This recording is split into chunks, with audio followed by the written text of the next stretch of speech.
Olá, turma, tudo bem com vocês? Eu espero que sim. Sejam bem-vindos à nossa aula de revisão de português, onde nós vamos rever os principais conteúdos estudados no primeiro bimestre. Os conteúdos são os tipos de linguagem, a diferença entre adjetivo, substantivo e verbo, a diferença entre sujeito e predicado, o que é o núcleo do sujeito e os tipos de sujeito. Então fiquem atentos até o final da aula para entender melhor esses conteúdos. A linguagem é um sistema de sinais que usamos para nos comunicarmos. Nós usamos a linguagem o tempo todo para expressar nossos pensamentos, ideias e sentimentos. A linguagem pode ser verbal, não verbal ou mista. A linguagem verbal é aquela que usa apenas palavras, como por exemplo, uma placa escrito silêncio por favor, uma carta, um bilhete. Já a linguagem não verbal é aquela que usa apenas imagens, como por exemplo, gestos, símbolos, expressões faciais. Já a linguagem mista é aquela que usa imagem e palavra ao mesmo tempo, como por exemplo, uma tirinha. Aqui nós vemos os diálogos, ou seja, as palavras e as imagens aparecendo ao mesmo tempo. Resumindo, linguagem verbal usa apenas palavras, a não verbal usa apenas imagens e a mista usa imagem e palavra ao mesmo tempo. Vamos começar pelo estudo do substantivo. Os substantivos são palavras que dão nome às coisas, objetos, seres, ações, sentimentos, lugares, etc. Como, por exemplo, celular, professora, corrida, ansiedade, Minas Gerais. Então, tudo que existe e pode ser nomeado é um substantivo.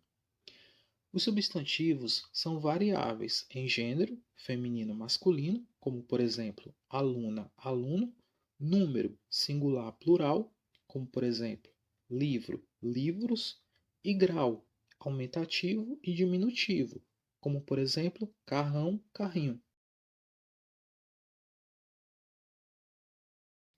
Adjetivos são palavras que se ligam ao substantivo para atribuir-lhe uma qualidade, um estado ou outras características. Por exemplo, homem bom. Bom é um adjetivo, ou seja, é uma característica do substantivo homem. Mulher honesta. Honesta é um adjetivo, ou seja, uma característica do substantivo mulher. Verbos são palavras que expressam estado, ação ou fenômeno da natureza. Vejamos os exemplos. Primeiro exemplo: sou feliz agora. Sou é um verbo que expressa um estado, ou seja, é uma condição do sujeito. Segundo exemplo: não vá embora. Vá é um verbo que expressa uma ação, ou seja, ele dá uma ideia de movimento. Terceiro exemplo: chove muito. Chove é um verbo que expressa um fenômeno da natureza.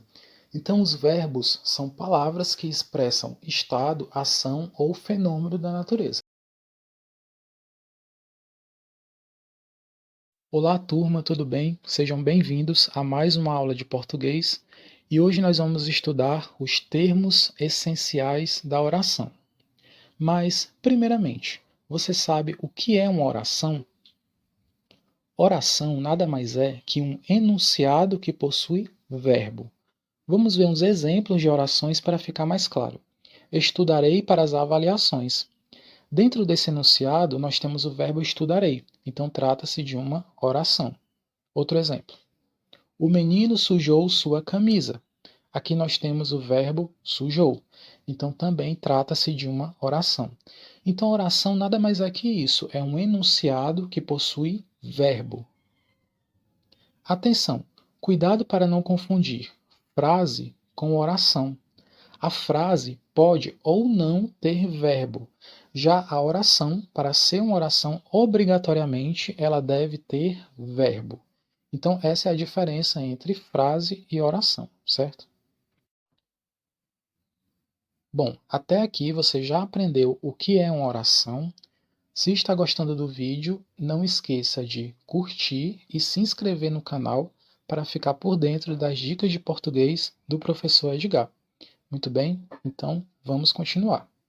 Uma oração é formada por dois termos básicos, que chamamos de termos essenciais da oração. E quais são esses termos? Os termos essenciais da oração são dois: o sujeito e o predicado. Vamos agora estudar cada um deles. O sujeito é o ser sobre o qual se declara alguma coisa. É sobre quem ou o que eu estou falando na minha oração. Já o predicado é o que se declara, ou seja, é o que se fala sobre o sujeito. Vamos agora aprender como identificar o sujeito e o predicado dentro da oração. Observe o exemplo. As ruas são intransitáveis. A primeira coisa a fazer é identificar o verbo. Nós temos aqui o verbo são. Então você irá perguntar ao verbo: quem são? O que são intransitáveis? A resposta será as ruas.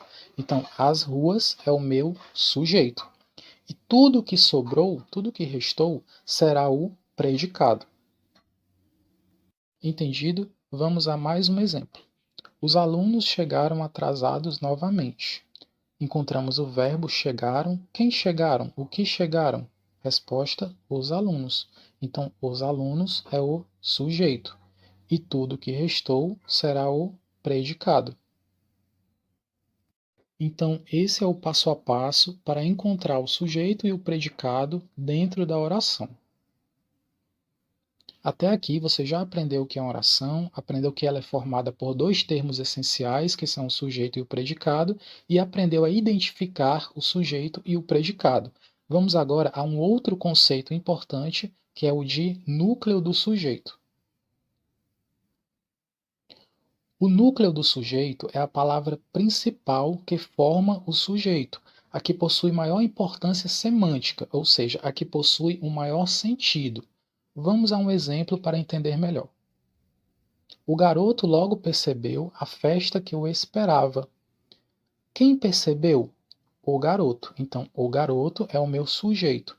Percebam que esse sujeito é formado por duas palavras, o e o garoto. Porém, uma dessas palavras é a mais importante, é a que possui o maior sentido, e no caso é o substantivo garoto. Então, o garoto é o sujeito e garoto, o substantivo garoto, é o núcleo do sujeito. Percebam que o sujeito pode ser formado por mais de uma palavra. Já o núcleo do sujeito é formado por apenas uma palavra, a principal, a que possui o maior sentido. Desafio: encontre o sujeito, predicado e núcleo do sujeito na seguinte oração: o rapaz apaixonado enviou 100 rosas à namorada. E aí, conseguiu encontrar o sujeito, predicado e núcleo do sujeito nessa oração? Vou te dar 10 segundos. Então, essa é a resposta correta. Muito bem. Na aula de hoje, nós vamos estudar os tipos de sujeito. Para começar, na aula passada eu expliquei o que é um sujeito. Você lembra? O sujeito nada mais é que quem realiza a ação. Por exemplo, João sujou a camisa. Nós temos aqui o verbo sujou, que é uma ação. Quem realizou essa ação? Quem sujou a camisa? Ora, João. Então, João é o meu sujeito. Outro exemplo. A família Silva foi passear.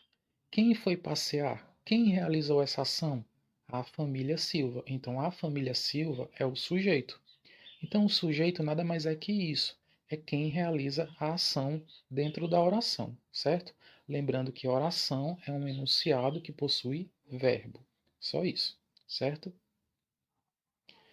Hoje nós vamos aprender que o sujeito ele pode ser classificado em 5 tipos diferentes. Existe o sujeito simples, o composto, o oculto, o indeterminado e o inexistente. E agora nós vamos começar a estudar cada um deles. A começar pelo sujeito simples. O sujeito simples é aquele formado por apenas um núcleo, por isso esse nome, simples. Vamos ver um exemplo. O menino estava feliz.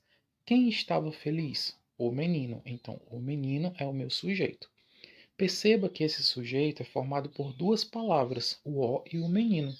Porém, uma dessas palavras é a principal, é a que possui o maior sentido, que no caso é a palavra menino. Então, menino é o núcleo do sujeito, certo? Núcleo é a palavra principal. Como esse sujeito ele tem apenas um núcleo, uma palavra principal, então é um sujeito simples, entendido? Então, o sujeito simples é aquele que é formado por apenas um núcleo, uma palavra principal. Agora vamos aprender sobre o sujeito composto. O sujeito composto é aquele formado por mais de um núcleo. Exemplo: as ruas e avenidas estão interditadas. Quem estão interditadas? As ruas e avenidas. Então, esse é o meu sujeito, as ruas e avenidas. Perceba que ele é formado por duas palavras principais, ruas e avenidas. Então, como aqui eu tenho duas palavras principais, eu tenho dois núcleos. Então, é um sujeito composto. Então, se no sujeito simples eu tenho apenas um núcleo, no sujeito composto eu tenho mais de um núcleo, mais de uma palavra principal. Entendido? Vamos agora ao terceiro tipo de sujeito, que é o oculto. O sujeito oculto é aquele que não aparece na oração, mas pode ser identificado pela desinência. O que é a desinência? É a terminação, o final do verbo, certo? Por exemplo, cheguei cedo à festa. Quem chegou cedo à festa? Ora, embora eu não tenha aqui escrito na oração o sujeito eu consigo deduzir através desse verbo que trata-se de mim. Quem chegou cedo à festa? Eu. Então, eu é o sujeito. Perceba que esse sujeito ele não está escrito na oração. Ou seja, ele está oculto, ele está escondido. Mas eu consegui deduzir, eu consegui saber que trata-se do sujeito eu através do verbo, certo?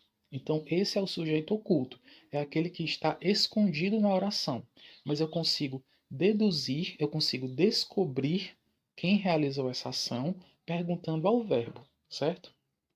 Outro tipo de sujeito é o indeterminado. O sujeito indeterminado, ele não aparece na oração e não pode ser identificado. É o contrário do sujeito oculto.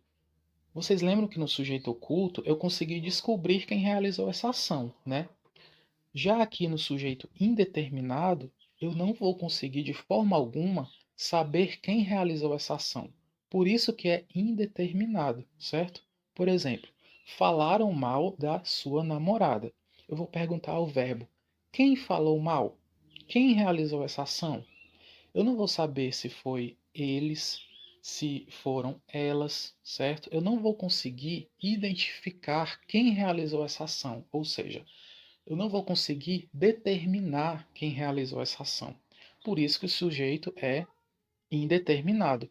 Um outro exemplo é assaltaram a loja. Quem assaltou a loja? Será que foram eles? Será que foram elas? Eu não consigo determinar. Então, esse é o sujeito indeterminado, certo? E por último, nós temos o sujeito inexistente. O fato não é atribuído a nenhum sujeito. Ocorre quando os verbos são impessoais. E agora complicou, né? Calma que eu vou dar exemplos para explicar esse tipo de sujeito para vocês. O sujeito inexistente ocorre quando nós temos dentro da oração o verbo haver no sentido de existir. Por exemplo, há alunos na classe. Percebam que esse verbo há, ele indica que, ele significa que existem alunos na classe. Então, quando eu tenho na oração o verbo haver com o sentido de existir, então eu tenho aqui um sujeito inexistente. Ou seja, eu tenho uma oração onde não existe sujeito, certo? Um outro caso em que nós temos o sujeito inexistente é quando na oração o verbo fazer indica um tempo passado. Por exemplo, faz 6 anos que não a vejo. Esse faz indica um tempo passado. Então, nesse caso, o sujeito também será inexistente. E, no último caso, é quando na oração nós temos verbos que expressam fenômenos da natureza. Por exemplo, o verbo nevar, chover, ventar, etc. Por exemplo, chove muito no Amazonas. Nessa oração, nós temos o verbo chove.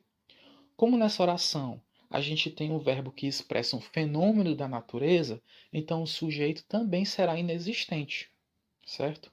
Se eu perguntar ao verbo quem chove, ora, não existe uma resposta para essa pergunta. Não existe nenhum sujeito que realize essa ação.